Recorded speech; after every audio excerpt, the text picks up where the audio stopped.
Will you please introduce yourselves, your unit coach, and classroom teacher? I'm Chelsea Han. I'm Julie Guy. I'm Kenneth Broadhead. I'm Brandon Rusk. Our unit coach is Mr. Carlin. Our classroom teacher is Mr. Clark, and we are Unit 1. The question we have selected for you today is question 2. What are the fundamental characteristics of a constitutional government? In what ways does constitutional government mean limited government? Describe at least 3 provisions of the Constitution that provide a means of preventing the abuse or misuse of governmental power. Explain how these provisions work in our system of government today. Thomas Jefferson once asked James Madison whether one generation of men has the right to bind another, and concluded that the answer to this question lies in the fundamental principles of every government. While Jefferson and Madison corresponded overseas, the two often disagreed upon the ideals of the foundation of government, but their letters serve to remind us of how a constitutional government came to be defined. While Jefferson believed that no society can make a perpetual law because if it be enforced longer, it is an act of force and not of right, Madison argued that antiquity makes constitutions clear and withstanding.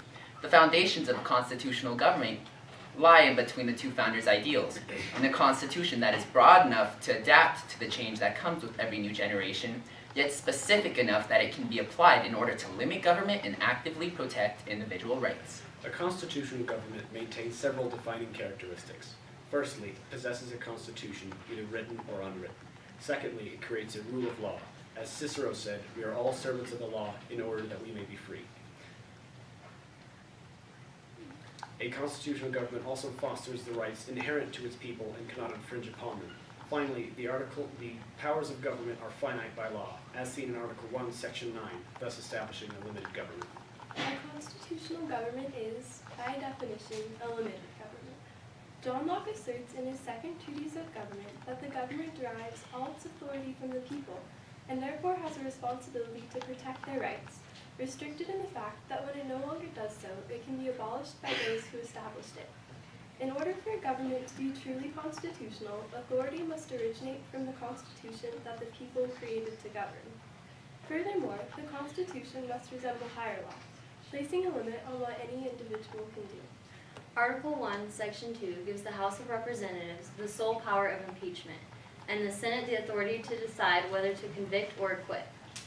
This, in addition to Article 1, Section 3, limits government action and abuse by subjecting even those in positions of power to rule of law under the Constitution.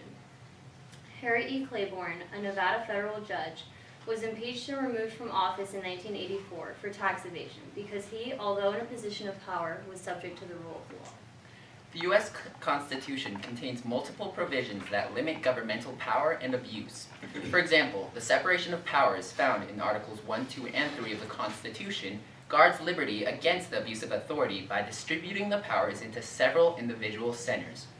As James Madison wrote in Federalist 47, the accumulation of all powers, legislative, executive, and judiciary, in the same hands may justly be pronounced the very definition of tyranny. A second provision is the Supreme Court's power of judicial review and its check on the executive and legislative branches, expressed in Article 3, Section 1 of the Constitution and in Marbury v. Madison. This power was demonstrated in Shelby County v. Holder, in which the Supreme Court used its authority to strike down Section 4B of the Voting Rights Act of 1965 due to its restrictions on state delegated power under the 10th Amendment. A third provision is outlined in Article 1, Section 9, which states that the privilege of the writ of habeas corpus shall not be suspended, thus protecting an individual from arbitrary governmental imprisonment. Following 9/11, President George Bush made an effort to suspend habeas corpus for terror suspects through his military order of 2001. However, in Rehearsal v. Bush, the U.S. Supreme Court stated that the policy of preventing suspected detainees access to the protections of habeas corpus was unconstitutional. The constitutional government is built upon a sovereignty that administers a just and equal liberty to its citizens, as well as prevents power from exceeding into tyranny. In Federalist 63, James Madison wrote, "Liberty may be endangered by the abuse of liberty, but also by the abuse of power." It was this idea of a balanced democracy that created the successful and influential written document that has become our country's Constitution. Thank you.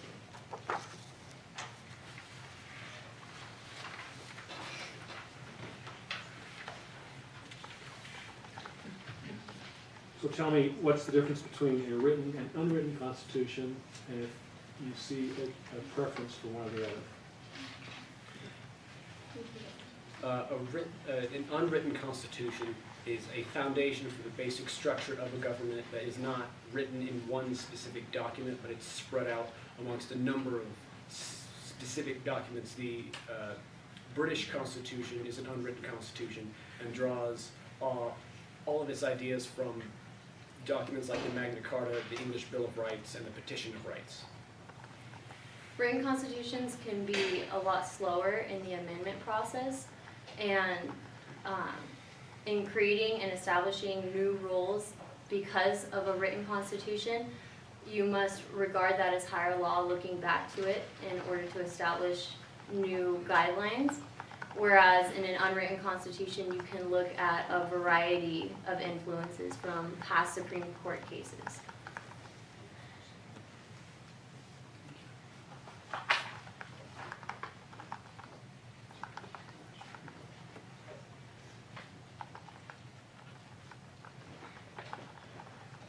Does a constitution have to be a social contract?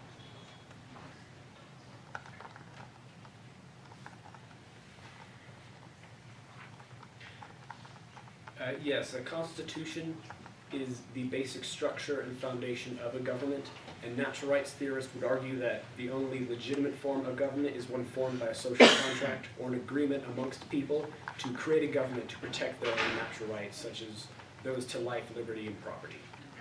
Disagreeing with my colleague, a constitution doesn't have to be a social contract, but a constitutional government does. So countries that have constitutions that are regarded as higher law and they change them or work around them, those aren't a social contract because they don't follow the rule. Is our amendment process efficient enough to address societal changes? No, the amendment process that we have in our country requires a 2/3 majority of both houses in Congress to propose an amendment, or 2/3 of the states to petition for an amendment to be proposed. And because of the highly politicized or hyper-partisanship of today, it can be very difficult to get both houses or a majority of the states to agree on any one particular issue enough to get them to all come together to establish a final solution to that problem.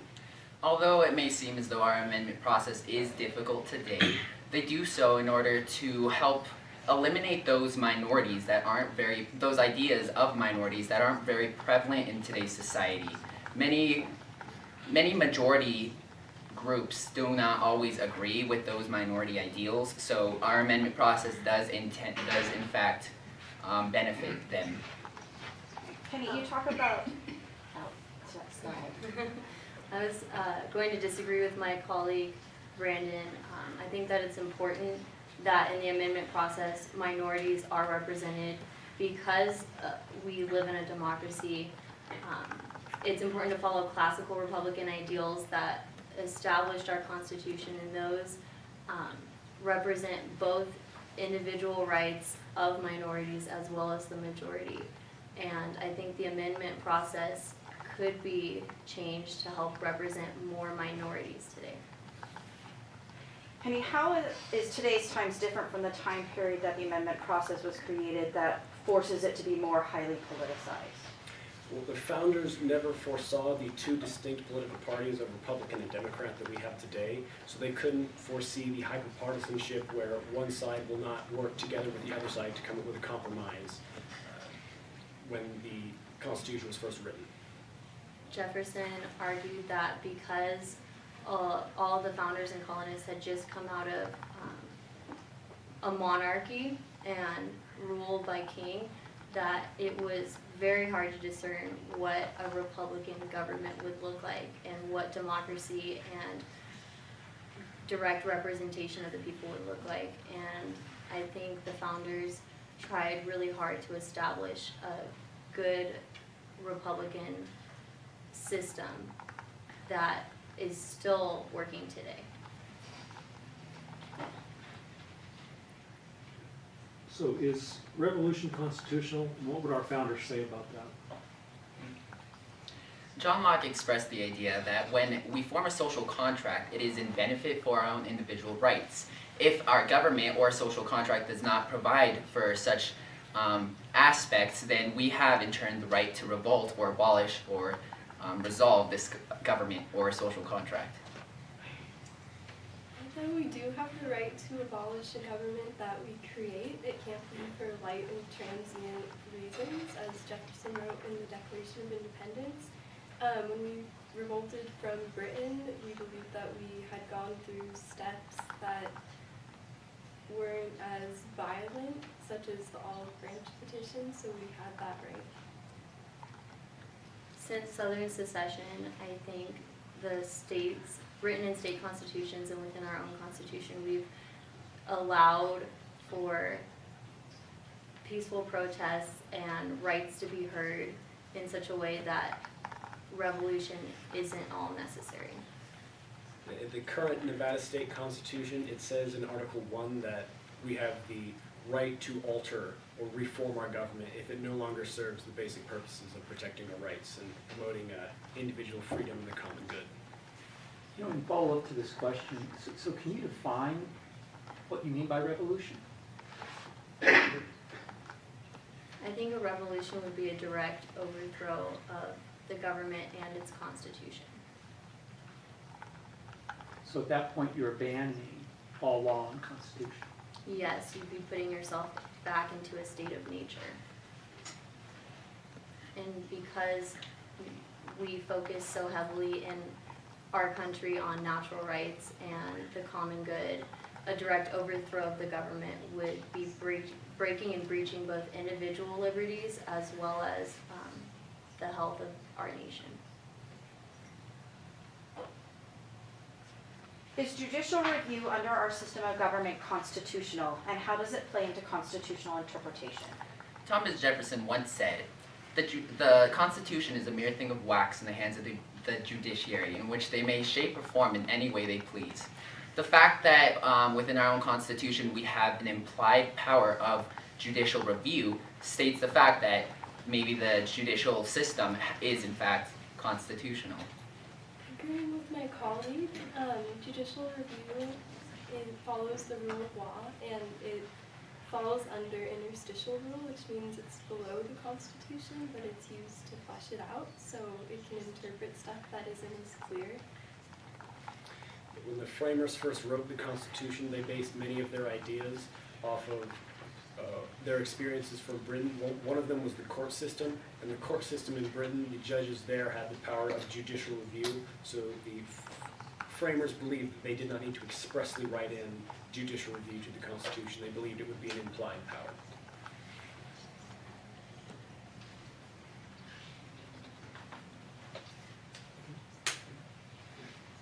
Is our amendment process efficient enough to address societal changes? Or think of it this way, what is our amendment process? Our amendment process focuses on majority rule. I think my colleague Kenny can explain the 2/3 majority of states that must agree to an amendment before it is passed. Or 2/3 in both houses of Congress must agree to propose an amendment. So what is a constitution? A constitution can be seen as in itself as a social contract. For example, when the colonists began their venture over to the New World, they formed a compact within the Mayflower Compact, which began the entrails of what we can be seen today as the Constitution, because they maintained certain ideals that were derived from Britain, such as the rights of Englishmen, and the idea that because they were Englishmen, they had the right to take these rights to anywhere they went. I believe that a constitution is an outlining of rights for citizens of a country so that that country may form a sustainable government that protects its citizens as well as promotes the common good. Go ahead and stop there.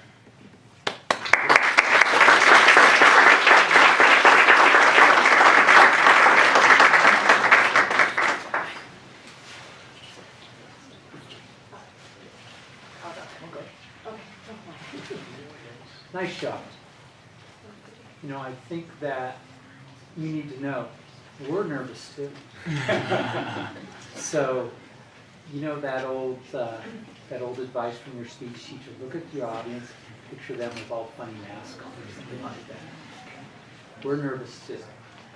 I did start out a little nervous, but man, as you guys went on, your game just really stepped up. And that's a reference to Mr. Clark. Your game really stepped up. Before you guys go any further, there's too much talk in the background, and we can't hear the comments up here, so please keep it to a nothing. Thank you. Sorry. You answered the questions, and that was something that Judge Rob said.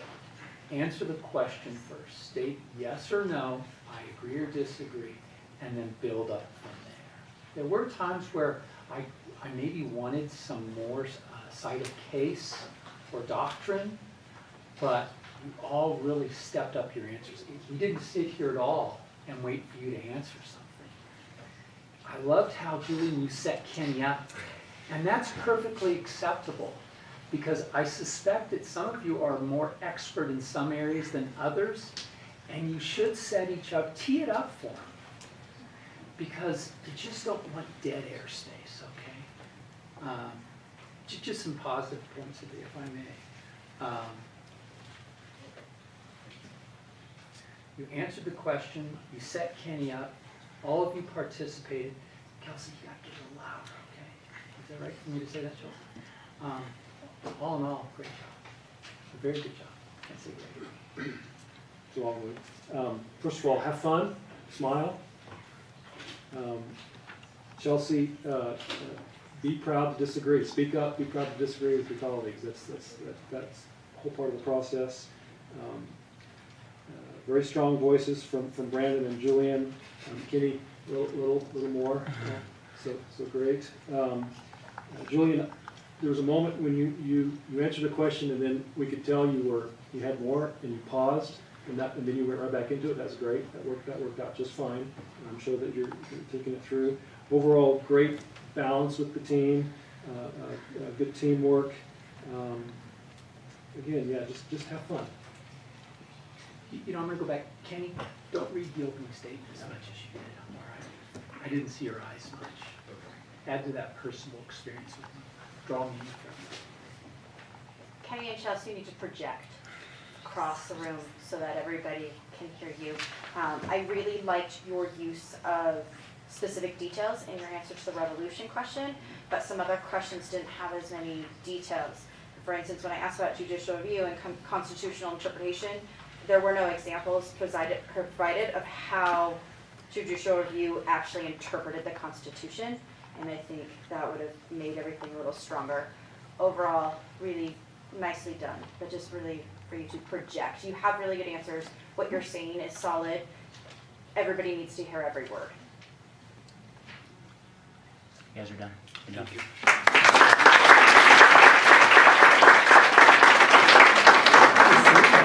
Unit 6.